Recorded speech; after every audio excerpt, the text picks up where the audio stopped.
Quantas vezes você deixou de se sentir feliz com medo de ser chamado de bobo? Quantas vezes você abriu mão do perdão para não fazer papel de bobo? Quantas vezes você deixou de ser simplesmente você, pois não queria se sentir bobo? Mas afinal, o que é ser bobo?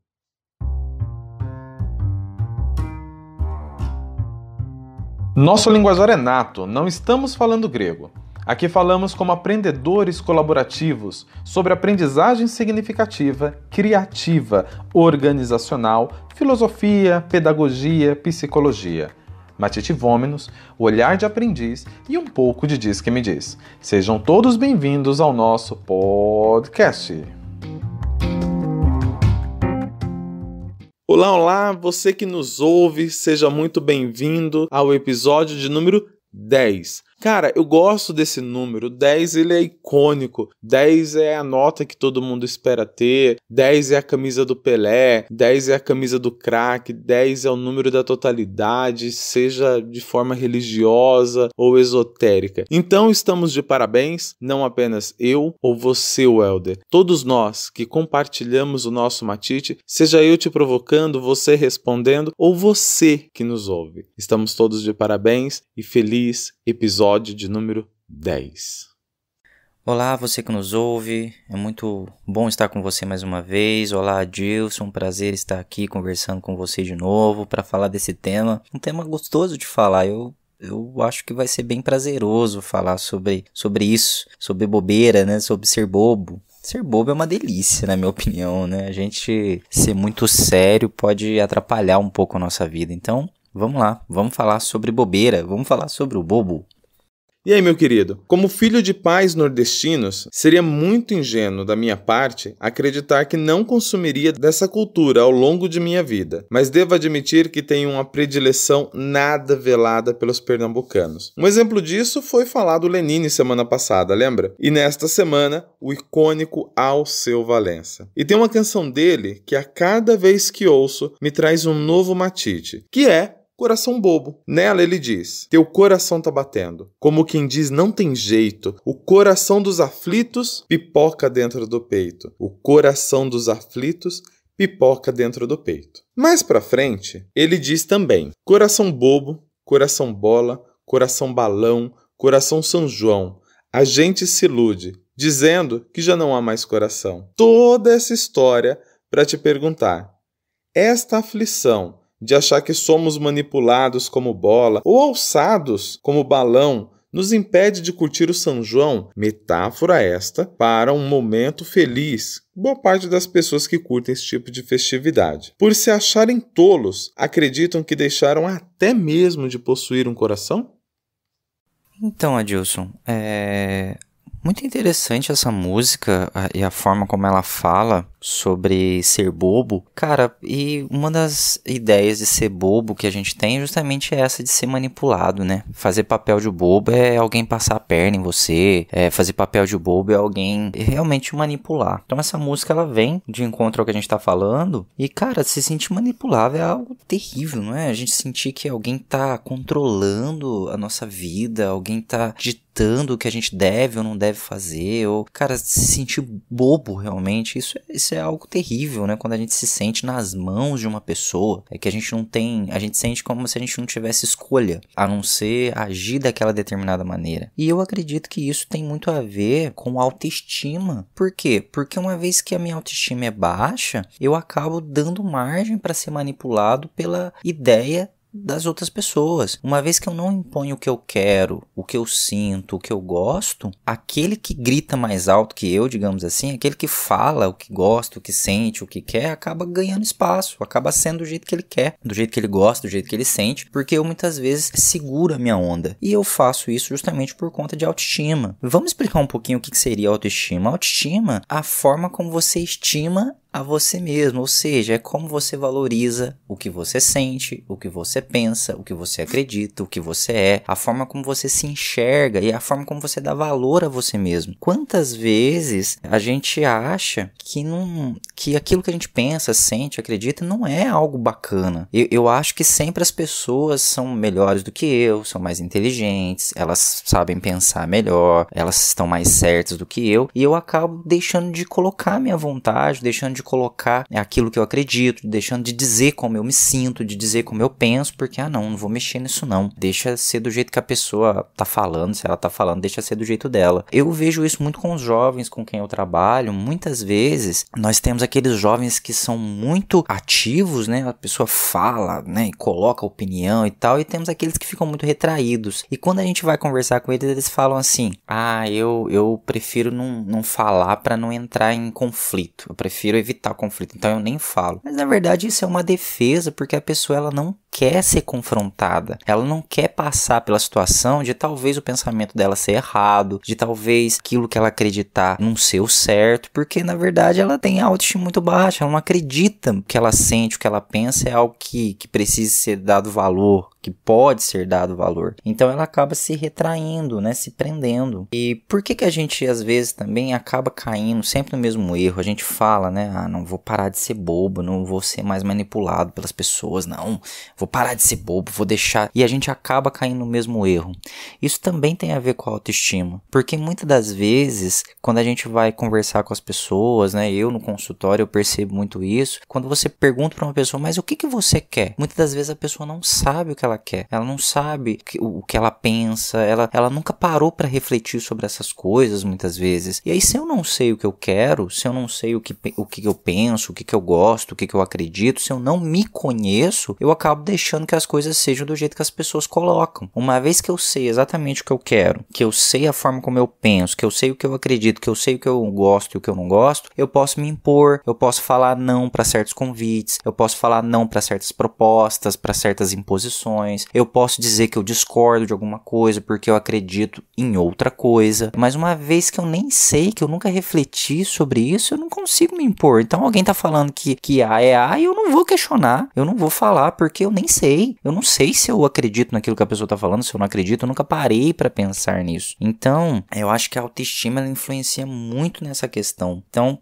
só recapitulando para encerrar, duas coisas aí que fazem a gente às vezes ser manipulado, como a música fala, como uma bola ou como um balão no São João, e faz a gente se sentir inadequado, faz a gente se sentir bobo. Uma é a gente achar que as pessoas são melhores, mais inteligentes, que o que ela acredita, o que ela pensa, o que ela sente é melhor do que eu. Isso é uma questão de autoestima baixa. Eu não valorizo, eu não tenho estima por aquilo que eu sou, por aquelas coisas que estão dentro de mim, pelas minhas ideias, para aquilo que é a minha essência, né? E aí eu acho que todos são melhores. E isso me faz deixar que outros me manipulem. E outra coisa é às vezes não saber o que eu penso, o que eu quero, o que eu sinto, e justamente por não me conhecer nessas questões eu acabo deixando que as pessoas imponham a vontade delas também e acabo me sentindo às vezes manipulado, bobo, porque eu não apareci, eu não coloquei a cara, eu não me impus numa determinada situação. Então são basicamente essas duas coisas que às vezes fazem nos sentir bobos diante de uma situação como você provocou aí nessa primeira questão, ok?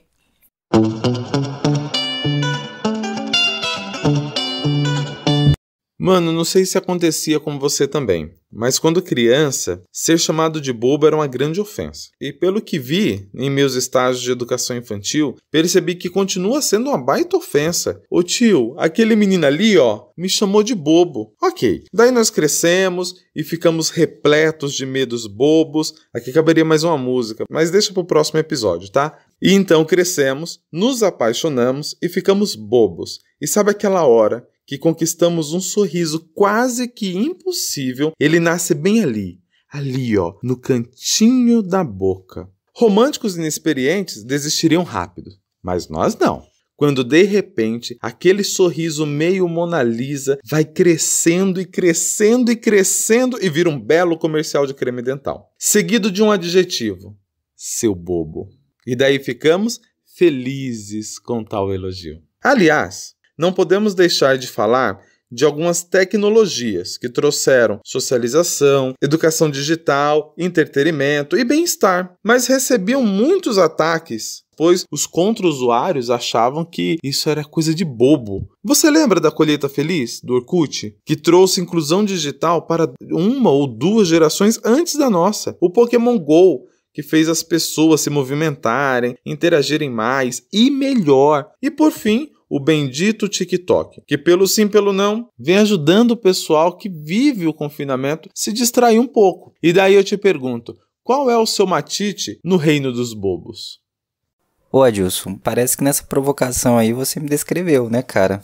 Eu fui um cara que usou muito o Orkut, colheita feliz, eu jogo Pokémon GO até hoje. Então, assim, obviamente não tanto quanto eu gostaria, mas eu jogo Pokémon GO e assim, eu não consigo jogar como as pessoas, mas pelo menos a Pokédex de canto, que é da primeira geração, ela tá completa. As outras gerações eu ainda não completei porque a vida não deixa eu jogar da maneira como eu gostaria. Mas a de canto, que é a primeira geração e é a que tem mais espaço no meu coração, né, nostálgico, porque fez parte da minha infância, ela tá completinha lá, minha Pokédex de canto tá completinha. Então eu sou um cara que, no reino dos bobos, como você coloca aí, o meu matite, ele é bem grande. Eu tenho me deixado ser bobo, cara. Eu tenho percebido que ser bobo é uma delícia. Levar a vida a sério toda hora, todo momento é muito difícil, muito desgastante. É lógico que em certos momentos, em certas situações, a gente precisa ser sério, a gente não pode ser bobo o tempo todo. Mas se permitir às vezes fazer papel de bobo, tira um peso das nossas costas que é muito grande, cara. É uma delícia ser bobo. Saber que você pode errar, saber que você pode fazer algo que é engraçado, saber que as pessoas podem rir de você e com você e tá tudo bem sobre isso. Levar menos em consideração a opinião das pessoas. É uma coisa que eu tenho aprendido a fazer, o meu olho se abriu para isso há algum tempo. E é lógico que na teoria é muito mais fácil do que na prática, mas eu tenho me forçado a dar menos atenção para a opinião dos outros, a dar mais atenção para o que eu penso, para o que eu gosto, para o que eu sinto. Eu tenho tentado não deixar a opinião dos outros me influenciar tanto. Não é fácil. A gente é muito influenciado pela opinião dos outros, a gente fica muito focado no olhar do outro sobre nós, e isso influencia muito a nossa vida. Mas, rapaz, eu queria ter a oportunidade de ter aberto os meus olhos para isso antes, mas infelizmente no meu processo de aprendizado aconteceu agora, com 30 anos, e tudo bem, né? Vamos lá. Quanto antes tarde do que nunca, né? Mas pelo o nosso entendimento, ele tem que se abrir em algum momento. E eu gostaria de puxar aqui a ideia de um cara, né, que fala sobre essa questão aí da bobeira, pelo menos do meu entender. Não fala exatamente sobre isso, mas dá pra gente fazer um gancho aí com as ideias dele. Que é um cara que se chama Martin Heidegger. Eu tinha um professor de filosofia que ele falava desse jeito. Olha só como é que eu sou bobo, né? Eu gosto de bobeiras assim, né? Então ele falava Martin Heidegger. O Martin Heidegger, ele foi um filósofo, um escritor e professor alemão. Ele foi um dos pensamentos mais influentes aí no século XX, principalmente dentro do campo da fenomenologia e do existencialismo. Existe uma linha dentro da psicologia que é chamada de justamente fenomenológica existencial. É uma linha de trabalho que muitos psicólogos lidam em cima dela, e grande parte do que é estudado, do que é trabalhado com os pacientes nessa linha de análise, né, se a gente pode chamar assim, é justamente algumas ideias do Heidegger, né? E o Heidegger, em seu livro chamado Ser e o Tempo, de 1927, ele traz uma ideia que ele chama de Dasein. Eu acho que é assim que eu falo. Eu imagino que alemão aí deve ser assim que se diz, pelo menos na minha bobeira aqui. Então, gente, se não é assim que se pronuncia, me perdoem, tá? Eu tô sendo bobo aqui, tô me permitindo ser bobo. Então, o Dasein, como o Heidegger propõe, ele diria o seguinte, que todos nós temos 3 períodos, digamos assim, na nossa vida, que é o ser no mundo, o ser com os outros e o ser para a morte. O que é cada uma dessas coisas? O ser no mundo é quando você se percebe um ser jogado aqui no mundo. É lógico que eu tô resumindo, é um recorte muito recortado mesmo aqui pro podcast, mas o ser no mundo é um ser que tá jogado no mundo, você se percebe sozinho, desamparado, e que você precisa de ajuda para sobreviver. O ser humano, ele é muito assim quando ele nasce. Algumas pessoas falam que o ser humano é o mamífero mais inútil, que um cavalo, uma girafa já nasce, já dá umas trotadinhas, já sai andando, e o ser humano precisa de muito cuidado ainda antes de conseguir se mover, né? E eu discordo disso, porque na verdade isso é uma estratégia evolutiva. A gente não nasce pronto, porque se a gestação fosse durar até o nosso cérebro estar totalmente desenvolvido, até nós estarmos totalmente completos, a gestação ia durar muito tempo e a mulher não conseguiria carregar o bebê, porque o nosso cérebro é muito grande, nós somos seres muito mais complexos, nós somos o mamífero mais completo que existe, mais complexo que existe. A gente não nasce pronto, e é por isso que a gente precisa de mais tempo, porque a gente vai terminar, digamos, de se formar aqui fora, e a gente não fica completo dentro da gestação. Mas é isso, a gente é esse ser no mundo, jogado no mundo, e que precisa de ajuda e tal, e aí a gente se percebe assim, desamparado e precisando do contato. E aí vem a outra parte, que é o ser com os outros. A gente vai crescendo e a gente vai percebendo que a gente é um ser social, a gente precisa fazer amizades, relações, a gente precisa viver em sociedade para a gente poder sobreviver e evoluir. E é nessa parte que as coisas começam a complicar, porque a gente cai na burrada muitas vezes de entender que a gente precisa agradar todo mundo. A gente, uma vez que as relações são tão importantes para nós, a gente fica, né, tentando agradar todo mundo, tentando satisfazer todo mundo, e às vezes esquece da gente. A gente esquece de olhar pro eu, esquece de valorizar as coisas que são minhas, porque eu preciso dessa relação com os outros. E em algum momento, os nossos olhos se abririam, como eu comecei a falar no início desse áudio, e a gente se percebe um ser para a morte. O que é o ser para a morte? A gente percebe que a gente vai morrer. A gente percebe que a gente não é eterno, que existe uma finitude, que existe um tempo limitado para a gente estar aqui na Terra, e isso faz com que a gente reflita mais sobre a existência e perceba que a opinião dos outros não é tão importante assim. E a gente começa a olhar mais pra gente. Uma vez que eu vou morrer, uma vez que o meu tempo vai se acabar, então deixa eu olhar pra mim, deixa eu olhar pras minhas coisas, deixa eu cuidar mais de mim, fazer mais o que eu quero, colocar mais a minha opinião. Só que esse ser para a morte, aí é uma coisa que é uma interpretação minha, eu acredito que ele pode acontecer em vários momentos. Então tem gente que vai se deparar com essa ideia do ser para a morte já no fim da vida, realmente ali quase terminando o seu tempo aqui na Terra, que a pessoa vai se deparar com isso, e aí ela não tem tempo de fazer muita coisa. Tem pessoas que essa revelação, que esse olhar, ele se abre um pouco antes, e aí a pessoa tem mais tempo aí para desenvolver essa reflexão, né, e esse despertar aí para o mundo, de que eu sou importante, de que cuidar de mim, de que lidar com as minhas coisas são importantes. Então, tem pessoas que vai ser lá no meio do caminho, cada um vai ter essa abertura, esse despertar em algum momento. Mas o quanto antes isso acontecer pra gente, é melhor, eu acredito. Então, eu gostaria de falar pra você e pros ouvintes assim, cara, você já se despertou pra isso? Você já despertou que você é um ser para a morte, que a opinião dos outros não vale muita coisa, e você precisa olhar pra você, para suas coisas, pros seus sentimentos, pro que você gosta, pro que você quer. Welder, mas isso é egoísmo. Olhar pra você é egoísmo. Não, olhar pra gente não é egoísmo. Egoísmo é olhar só pra gente.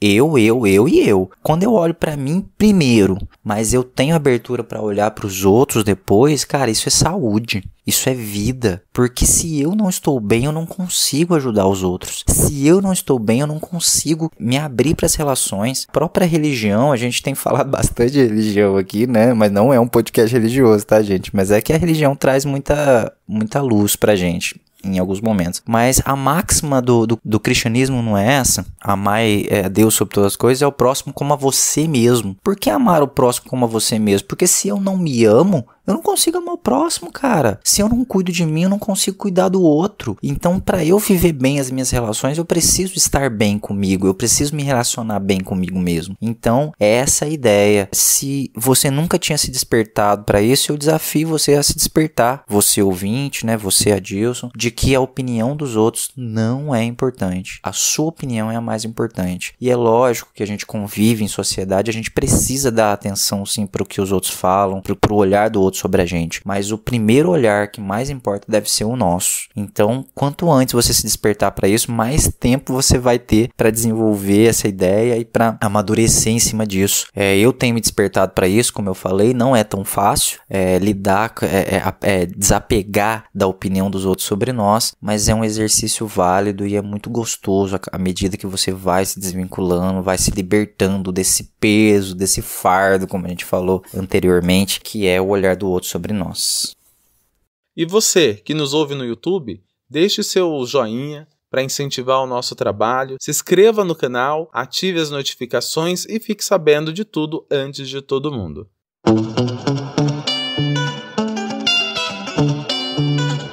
Atenção, atenção, atenção. Já vou avisando que eu vou usar agora uma frase que ela é super inédita nas relações profissionais. E eu imagino que você nunca ouviu isso. E quem nos ouve também nunca ouviu essa frase. Aí vai ela. Você é bobo? Você não é pago para fazer isso.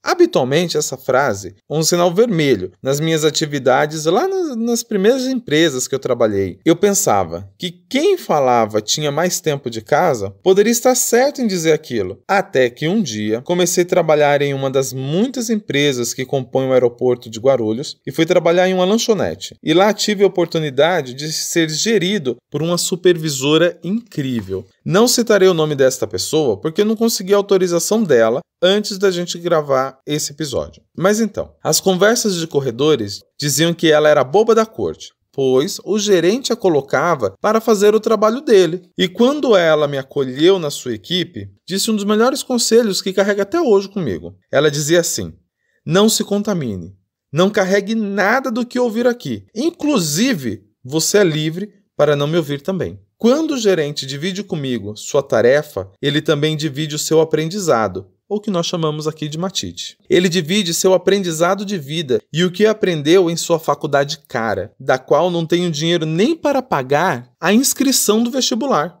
Caso um dia eu divida com você minhas atividades, saiba que um pouco do que eu sei também será seu. Véi, olha que matite.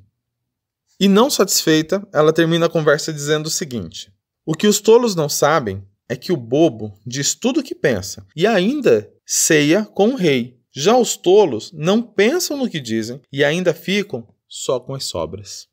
Pesado. O que você me diz desse matite? Nossa, Adilson, que interessante, né, cara? Um matite muito legal, um aprendizado realmente muito bacana, essa experiência que você teve aí profissional. E, cara, isso eu acredito que reflete uma coisa muito interessante. Que a gente vê dentro do mundo do trabalho. Eu e você e quem está nos ouvindo aí já deve ter passado por algumas instituições, algumas empresas, algumas experiências de trabalho e talvez você tenha experiências parecidas com essa. Mas, cara, como a gente vive valores invertidos, não é? Às vezes, que a maioria fala, parece que você não concorda com a maioria e parece que você é o bobo, não é assim? Parece que você é o bobo porque você não concorda com aquilo que a maioria tá falando, com aquilo que a maioria prega, com aquilo que a maioria faz. E, cara, como tá invertido esses valores na nossa sociedade. Eu ouvi uma história, eu não me lembro quem contou, mas parece que numa empresa o pessoal tava numa rodinha ali, conversando e tal, e fazendo uma piada, e tinha um cara nessa rodinha que ele não era brasileiro, ele era europeu, se não me engano, ele vinha de algum país da Europa lá, e tava trabalhando aqui no Brasil, tava vivendo aqui no Brasil.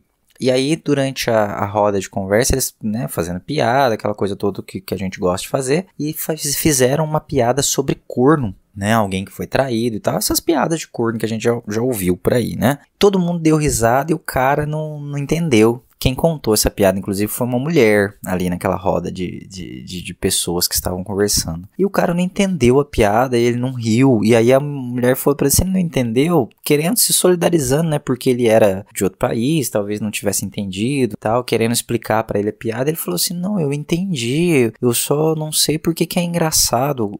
Alguém que foi enganado, foi passado pra trás e tudo. E vocês estão rindo disso? Qual é a graça? E aí disse que criou um climão ali no momento, porque a gente tá muito acostumado a culpabilizar a vítima das coisas. Se você foi enganado, a culpa é sua, você que foi bobo. Se você tá mexendo com o celular que você comprou com o seu dinheiro, que você pagou, e passa alguém e rouba de você e fala, perdeu o Playboy, a culpa é sua. Por que você tava marcando com o celular no ponto de ônibus? Não é assim? Cara, como a gente tá invertendo os valores, né? Como a gente olha assim para as coisas e fala, puxa, a gente culpabiliza quem não precisa ser culpabilizado. Se eu sou enganado, o problema tá em mim, né? O bobo sou eu. E isso eu acho que é uma grande mentira. Eu acho que a gente precisa lutar contra essa ideia sempre que a gente vê. A gente vê em algumas situações, dentro do nosso local de trabalho, como essa que você falou, que parece que trabalhar é bobeira, né? Então, assim, as pessoas, eu vi isso em várias situações de empresas que eu trabalhei, parece que as pessoas aproveitam tudo que elas podem para matar serviço, digamos assim, para evitar trabalhar. Então, e elas acham que isso é uma coisa boa. Então, assim, se você conseguiu gastar tempo que você deveria estar trabalhando para fazer uma outra atividade, cara, isso é maravilhoso, né? Isso mostra que você é esperto, que você é malandro, e não mostra que você é simplesmente desonesto, que tá sendo pago para fazer uma coisa e você não tá fazendo. Mostra que você é malandro, que você consegue, né, passar a perna no sistema, porque a gente já falou que muitas pessoas não gostam, inclusive, do trabalho que fazem. A gente falou disso em episódios passados. Mas assim, cara, como a gente vê essa questão, né, do trabalho como bobeira? Eu trabalhei numa empresa, quando eu vim aqui para Guarulhos, eu trabalhei numa empresa de telemarketing e eu aprendi que quando as pessoas falam que está sem sistema, elas não estão só matando trabalho, é verdade. Eu trabalhava numa empresa de telemarketing e vira e mexe ficava sem sistema. E quando ficava sem sistema, eu e os meus colegas de trabalho, a gente ficava fazendo bagunça, né, entre aspas, a gente ficava jogando truco, conversando e tal, porque não tinha sistema, não tinha como trabalhar. Mas tinha uma ou outra pessoa que fazia o trabalho. Não dava para fazer as 70 tratativas, que era a nossa meta do dia, mas tinha algumas coisas que mesmo sem sistema dava para fazer. Então no final do dia, enquanto a maioria estava com 0 tratativas, tinha pessoas que estavam com 1, com 3, com 5, enquanto o restante estava com 0. E uma vez conversando com um amigo nesse ambiente, que era uma das pessoas que trabalhava enquanto nós estávamos sem sistema e jogando truque, ele falou para mim, olha, Welder, dá uma olhada aí no setor, todo mundo se divertindo, todo mundo aproveitando que está sem sistema para não fazer nada. Mas você sabia que nesse ambiente é muito fácil você se destacar? Ele falou, olha só, enquanto todo mundo estava fazendo nada, eu estava fazendo algumas coisas, eu fazia algumas tratativas e eu estou para ser promovido. Aí eu falei, nossa, cara, que interessante, era mesmo. E eu fazia parte das pessoas que não fazia nada, né? Eu falei, nossa, cara, é verdade. Ele falou, olha, cara, eu fazia o que eu podia, né? Eu conseguia e fui observado pela gestão. Agora eu vou subir lá pro setor de administração, vou trabalhar. E ele me falou lá a função que ele ia fazer e tal. E eu falei, nossa, que interessante.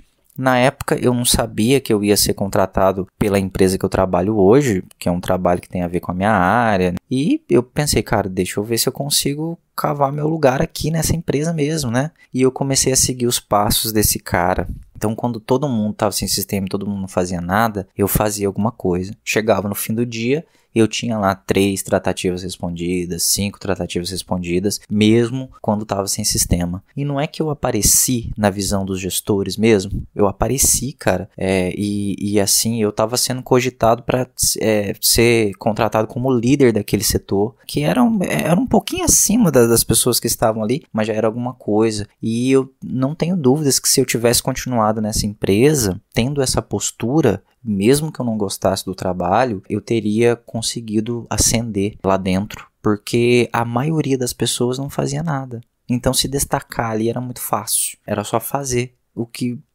você podia fazer. Então a gente vê que é isso. Muitas vezes no mundo do trabalho, você pode ser taxado como bobo, como puxa-saco, sei lá o que, né? Porque você tá indo contra a multidão. E porque como você tá fazendo alguma coisa, você tá mobilizando, né? Se as pessoas veem que você consegue fazer alguma coisa, aí os outros que não estão fazendo nada vão ser cobrados também. E aí acaba que você acaba sendo a pessoa ruim, a pessoa chata do lugar, que deveria estar não fazendo nada como todo mundo. Mas cara, é por isso que a gente precisa perder o medo de fazer papel de bobo. E assim, fazer o que eu quero fazer. O que é importante para mim? Se conhecer. Eu acho que pra gente encerrar isso, né, esse assunto, em todas as nuances que a gente se propõe aqui nas 3 provocações que você faz, eu acho que a mensagem que fica é essa.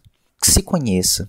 Saiba o que você gosta de fazer, saiba o que você pensa, saiba quais são os seus valores, aprenda a se conhecer, aprenda a colocar para as pessoas quem você é também, de uma forma gentil, de uma forma educada, mas aprenda a colocar para as pessoas como você é, como você pensa, o que você gosta, o que você não gosta, porque aí, cara, se as pessoas taxarem você como bobo, aquilo que vai prevalecer é a opinião que você tem sobre você. E talvez o que é bobo para as pessoas, talvez o que é bobo para a maioria, talvez seja valoroso para você. E talvez seja o que vai fazer você alcançar patamares nunca vistos na sua vida pessoal, amorosa, profissional. Para muita gente hoje, cara, ser casado e não trair a mulher é ser bobo. Quem disse isso? Para muitas pessoas, você ir para o seu trabalho e fazer o seu trabalho para o qual você é pago fazer é ser bobo, se puxar saco. Mas o que você pensa a respeito? Qual que é o seu matite a respeito disso? Reflita sobre o que é para você. Se conheça. Saiba o que você gosta, o que você pensa, o que você sente. Eu falei isso muitas vezes aqui hoje. Mas é isso. E aí, cara, se você for taxado de bobo, aceite de bom grado, porque ser bobo é uma delícia. Levar a vida a sério o tempo todo é muito difícil. Mas às vezes, cara, o que é taxado como bobeira, na verdade é só competência. O que é taxado como bobeira, na verdade, é só caráter. E às vezes o que é taxado como bobeira, na verdade, é só você sendo o melhor que você pode ser. Então, fica aí essa dica, tá bom?